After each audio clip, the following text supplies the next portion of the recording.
میں شادی میں گیا تھا اور شادی میں ان کے ساتھ بیٹھ کے جب دلہن آئی اس کے بعد ہم نے ان سے اجازت لی اور ہم لوگ گھر کی طرف نکل گئے. جو ہی میں اس منڈپ سے باہر نکلا تو میں چل رہا تھا، اتنے وقت میں مجھے کوئی پٹاخے کی آواز آئی تو میں سمجھا یہ کوئی پٹاخہ کسی نے شادیوں میں ڈالتے رہتے ہیں، تو میں سوچ سکتا ہے میرے پاس پٹاخہ یہاں پڑا ہوا، تو مجھے کچھ گرمی جیسی لگی اور مجھے کچھ پتا نہیں تھا.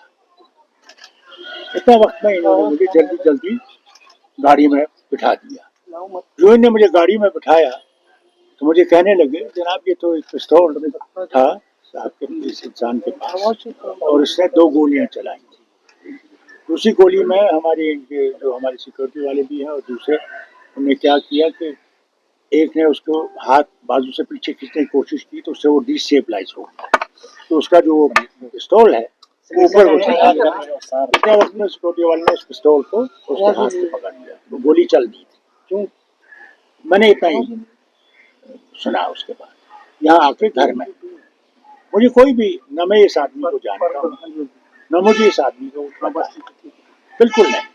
اس نے اسٹیٹمنٹ دیا کہ یہ 20 سال سے تیاری کر رہا تھا، اس کی پرسنل کوئی رنجش تھی، مقصد تھا. کیا لگتا ہے آپ کو کیا ہو سکتا ہے؟ دیکھیے مجھے کیا پتا اس کا مقصد کیا تھا، کیا رنجش کیا تھی، تو میں نے کسی کے ساتھ برائی نہیں کی. جو بھی میرے پاس آیا جب میں وزیر اعلیٰ بھی تھا تو کیوں نہ اپوزیشن کا ہو، میں نے اس سے اپنے لوگوں سے زیادہ محبت کی، زیادہ ان کی مشکلیں دور کرنے کی کوشش کی. میں نے کبھی بھی دل میں کسی کے لیے نفرت پیدا نہیں کی. پتا نہیں اس کو کیا تھا، رنجش کیا تھی. لگتا ہے یہ سیکورٹی لیب سے کسی جگہ دیکھیے یہ کہوں کہ سیکورٹی لیب سے، یہ تو ایک بہت بڑا سینٹینس. سوال اس بات کا ہے اس میرج میں سارے بڑے بڑے لوگ تھے، اس لیے پولیس کو اس کا احتیاط خیال تو رکھنا چاہیے تھا، جس کا نہیں تھا. وہاں کوئی پولیس کا انتظام تھا ہی نہیں. یہ تو اللہ کا شکر ہے کہ میری سیکورٹی میرے ساتھ تھی اور پھر ہمارے جو منسٹر سے آئے تھے جو کی تھوڑی سی سیکورٹی تھی ساتھ، اور ہماری ایم ایل ایز وغیرہ تھے جنہوں نے اس وقت ہمت کی اور میں بچ گیا. آپ کو ہوم منسٹر صاحب کا بھی فون آیا تھا، گृہ منتری جی کا؟ ہاں مجھے آیا تھا. کیا بولا انہوں نے مجھ سے کہا کہ آپ کیسے ہیں؟ میں نے کہا کہ شکر ہے اس کا اوپر والے کا کہ میں بچ گیا ہوں. اور انہوں نے کہا نہیں ہم نے اس کو پکڑ لیا ہے، اس کی تحقیقات کریں گے اور آپ کو بتا دیں گے کہ یہ کیا ہوا. سر انکوائری ہونی چاہیے پراپر اس میں. اور کیا دیکھیے اب تو ان کی تک ہے انکوائری، تو ان کو کرنی چاہیے ہوا کیوں، کیا وجہ تھی، کیونکہ یہ چیزیں ہوتی رہتی ہیں. آج کل جس ماحول میں ہم رہ رہے ہیں جہاں پہ کہ ایک نفرت کا ایک جال پھیلا ہوا ہے، وہاں پہ احتیاط کرنا چاہیے. سر آپ کو لگتا ہے لائسنس ویپن کا جو مس یوز ہو رہا ہے، آپ کو لگتا ہے فیلئر ہے law and order? Question here is سب سے بڑی ٹریجڈی یہ ہے جو وطن میں نفرت ہے نا اس نے جڑیں پکڑ لی. اب ان لوگوں کے لیے جگہ بہت کم ہے جو دوستی کی بات کرتے ہیں، جو ایک دوسرے مذہب کی محبت کی بات کرتے ہیں، کیونکہ کوئی مذہب سکھاتا نہیں ہے نفرت، کوئی مذہب سکھاتا نہیں ہے کہ دوسرے کو نقصان پہنچاؤ، بلکہ ہر دھرم جو ہے وہ محبت سکھاتا ہے، پیار سکھاتا ہے، ایک دوسرے کی مدد سکھاتا ہے. اور میں سمجھتا ہوں کہ ہم نے اس دھرم کو چھوڑ دیا ہے. کیا کہنا چاہیں گے اپنے پی ایس اوز کے لیے جنہوں نے ڈیفلیکٹ کرا تھا؟ بڑا الزام لگایا، انہوں نے کہا کہ پولیس نے کوآپریٹ نہیں کیا، وہاں پہ پولیس کی گاڑی نہیں اویلیبل نہیں تھی، جو کوآپریشن ہونی چاہیے. وہاں پولیس تھی ہی نہیں، سب سے بڑی بات یہ پولیس تھی جبکہ پولیس کو ہونا چاہیے تھا. میرے لیے نہیں، وہاں تو سب سے بہت بڑے بڑے لوگ آئے تھے اس شادی میں، تو شادی کے لیے تو ضروری تھا کہ وہاں پروٹیکشن ہونا چاہیے، کیونکہ جس ماحول میں ہم رہ رہے ہیں اس میں ایسے لوگ ہیں اور اس کا احتیاط تو کرنا چاہیے، ضروری ہے. آپ اپنے پی ایس اوز کا رول کیسے دیکھ رہے ہیں جس طریقے سے انہوں نے ڈیفلیکٹ کیا ہے ویپن کو؟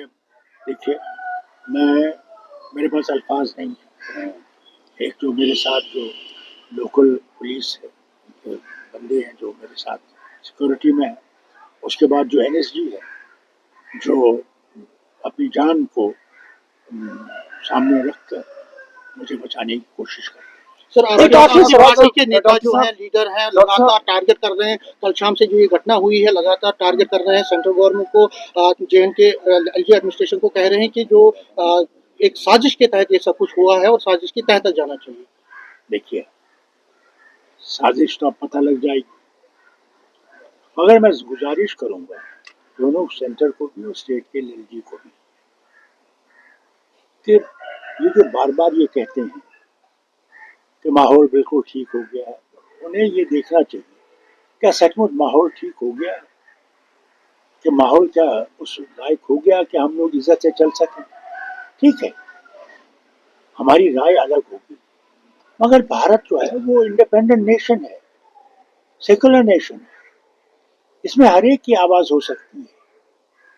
मुझे उनकी आवाज ठीक नहीं लगी, उनको मेरी आवाज ठीक नहीं लगी, मगर हम लोगों ने चलना है।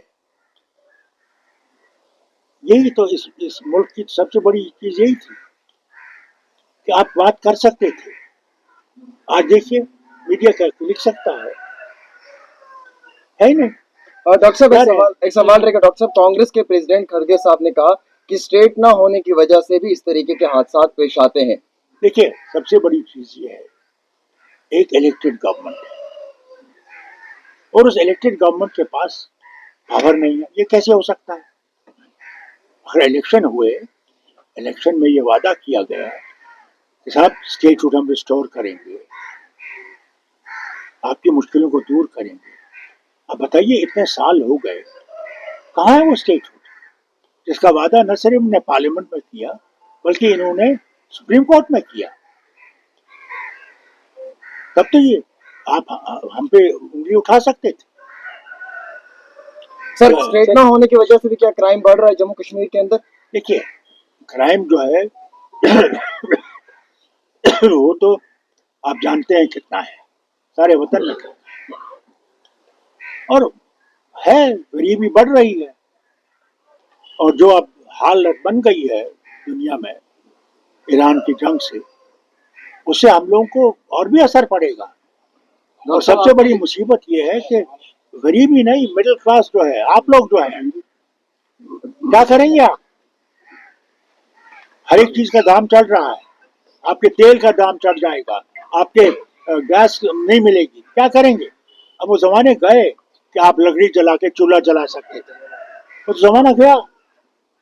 इसलिए मैं मरकज से जरूर कहूंगा कि उनकी दोस्ती है ट्रंप से भी और नेतन्याहू से भी, कि खुदा के वास्ते उनसे कहिए जंग बंद करें। फारूक साहब, जंग बंद करना जरूरी है। जिन्होंने आप पे अटैक किया, क्या क्योंकि वो कहते हैं हमारी पर्सनल रंजिश थी, क्या आप उनसे कभी मिले हैं या कोई आपको कभी नहीं मिला जरा, मैं जानता भी नहीं हूँ। मैंने पहली दफा उसकी तस्वीर तो कल उस मोबाइल पे इन्हें मुझे दिखाई। मुझे क्या रंजिश हो सकती? डॉक्टर साहब, कोई क्या ये इकलौता शख्स है कि आपको लगता है साजिश के पीछे और भी कुछ हो सकता है और ये पॉलिटिकल साजिश भी हो सकती है? देखिए, मैं कुछ नहीं कह सकता, मैं किसी के ऊपर उम्मीद नहीं उठा सकता क्योंकि मुझे कुछ पता ही नहीं है। यार मुझे बिल्कुल ये पता नहीं है कि इसको क्या रंजिश मुझसे है। मेरे दरवाजे तो हर वक्त खुले हैं, कभी आपने मेरा दरवाजा बंद देखा? जो भी आता है मैं उसका सुनता हूँ, जितना हो सकता है मुझसे मैं उसका काम करता हूँ। डॉक्टर साहब, आपकी सिक्योरिटी जो कैवलकेड है उसको भी डाउनग्रेड किया गया था, तो क्या उसका भी नतीजा हो सकता है? देखिए, आप कितनी भी सिक्योरिटी बढ़ाएं, जो कातिल है he has an advantage, remember always। उसके पास एडवांटेज है, वो कहाँ पे आपको टारगेट करना चाहता है, क्या करना चाहता है, वो बेहतर जानता है बनस्बत की सिक्योरिटी के। मैं ये कहूँ कि साहब और सिक्योरिटी बढ़ाइए, उससे मुझे कोई फायदा सवाल नहीं। सबसे बड़ी मुसीबत ये है कि we live in an era where terrorism is up in the sky, और इसका हम कंट्रोल कर नहीं रहे सकते। Well, last question, sir. Home Minister has assured you of action and results very soon. And what actually you conveyed him while you were talking to him? I said to him, thank you for calling, and I hope you will be able to get down to the ground of this. Farooq साहब, And I wished him well. Shabir Shah की bell हो गई है, supreme court ने आज शबीर शाह को bell दी है, किस तरह से लेते हैं, क्या रिएक्शन? बहुत मुबारक, मैं समझता हूँ इन सबको छोड़ना चाहिए, आए और इस वतन को बेहतर बनाएं कि लोग यहाँ जिंदा रह सके, इंसानियत से जिंदा रह सके, नफरतें छोड़ दें। हमारे हिंदू भाई आज भी यहाँ बैठे हुए हैं, कब तक बैठेंगे? 24 साल हो गए, जबकि उस वक्त के गवर्नर ने उनसे कहा था कि हम 2 महीने में आपको ले जाएंगे। खैर वक्त तो आ गया है कि इंसानियत से हम रहें, कब तक नफरत में रहेंगे? मैं हैरान हूं। अरे यार, मुझे एक किताब दिखाओ आप, वो हिंदुओं की हो, मुसलमानों की हो, ईसाइयों की हो, बौद्धों की हो, जिसमें नफरत की बात कही हो। उनसे भी यही कहते हैं कि साहब हमने सारों ने दोस्ती में रहना है। अगर उसने हमें अलग अलग बनाया होता तो फिर हमारे लिए दवाइयां भी अलग अलग होती। अगर मुझे सर में दर्द है, सरदार साहब को सर में दर्द है, वही दवाई तो खाएगा ये भी और मैं भी। इंसान तो हम हैं, तो कब हम इंसान की तरह रहने की कोशिश करेंगे, ये मसला है। आपका शक किस ओर जाता है डॉक्टर साहब, और क्या कोई टेरर एंगल भी हो सकता है इस assassination में? क्या हो सकता है? Terror angle? देखिए, टेरर तो हमारे वतन में है, न सिर्फ हमारे वतन में, दुनिया में टेरर है।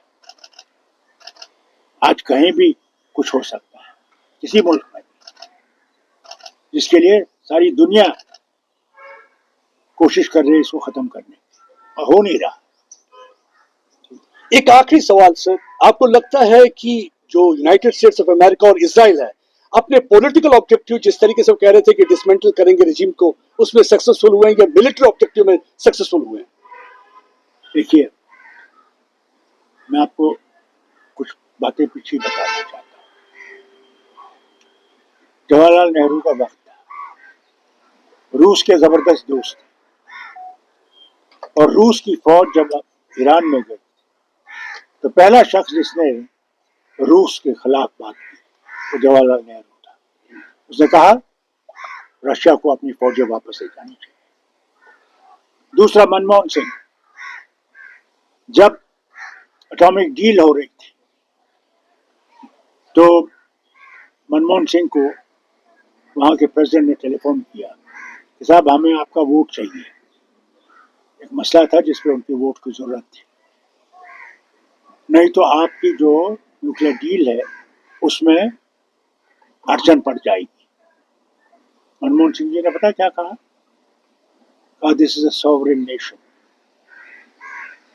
What is in interest of the sovereign nation, that decision we will take. That is what India is. So what Prime Minister India Narendra Modi? remains sovereign nation, and India should decide what is best for India. That is important. Thank you.